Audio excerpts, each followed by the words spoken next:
we're trying to justify his presidency. His presidency, he's without question the worst president, the worst presidency in the history of our country. We shouldn't be having a debate about it. There's nothing to debate. So I'm not going to spend all night with you talking about the last 90 minutes when I've been watching the last 3.5 years of performance. But this was a debate that your campaign wanted. You pushed for this debate at this moment. Obviously, I mean, you can't honestly say, I mean, can you say that you are not concerned at all having watched the president's performance tonight? It was a slow start. That's obvious to everyone. I'm not going to debate that point. I'm talking about the choice in November. I'm talking about one of the most important elections in our collective lifetime. And do we want to look at what November will bring and go on a course for America that is about a destruction of democracy? Joe Biden didn't pick up a single voter there. He lost millions of votes there. He looked ancient. He sounded ancient. Nobody was even listening to what he was saying, even when he was in the middle of losing his train of thought. And you're like, no!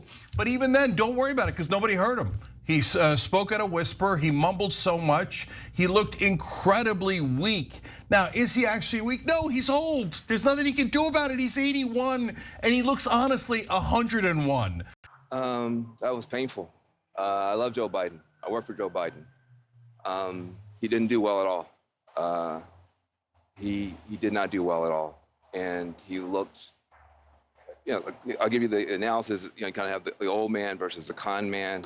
I can walk you through how I'm supposed to see it and say it, but I just want to speak from my heart. I love that guy.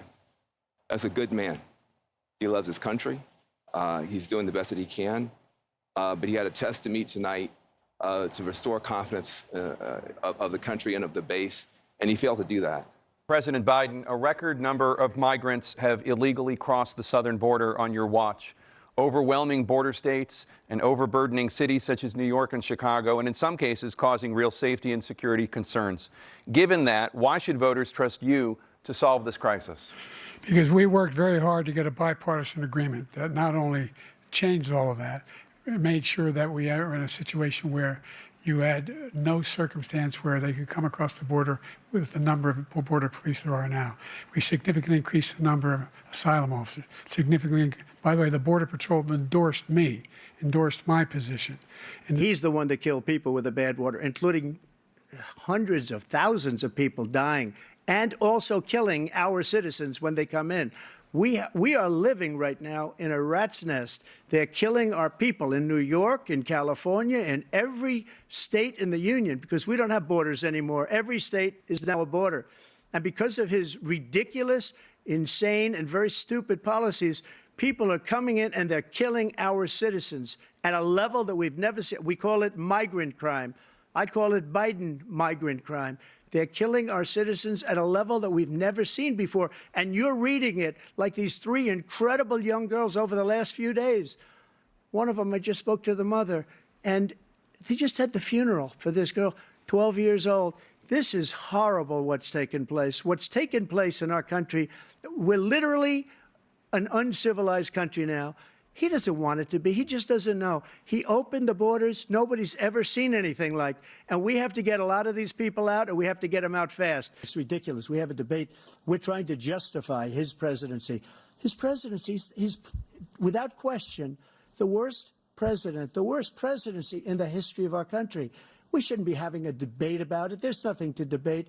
He should have fired every military man that was involved with that the Afghanistan horror show, the most embarrassing moment in the history of our country. He didn't fire. Did you fire anybody? Did you fire anybody that's on the border that's allowed us to have the worst border in the history of the world? Did anybody get fired for allowing 18 million people, many from prisons, many from mental institutions? Did you fire anybody that allowed our country to be destroyed? Joe, our country is being destroyed as you and I sit up here and waste a lot of time on this debate. This shouldn't be a debate. He is the worst president. He just said about me because I said it.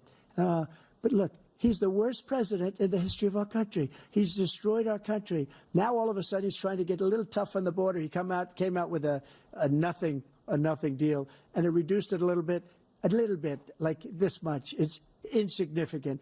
He wants open borders. He wants our country to either be destroyed or he wants to pick up those people as voters. And I don't think we just can't let it happen. If he wins this election, our country doesn't have a chance, not even a chance, of coming out of this rut. We probably won't have a country left anymore. That's how bad it is. He is the worst in history by far.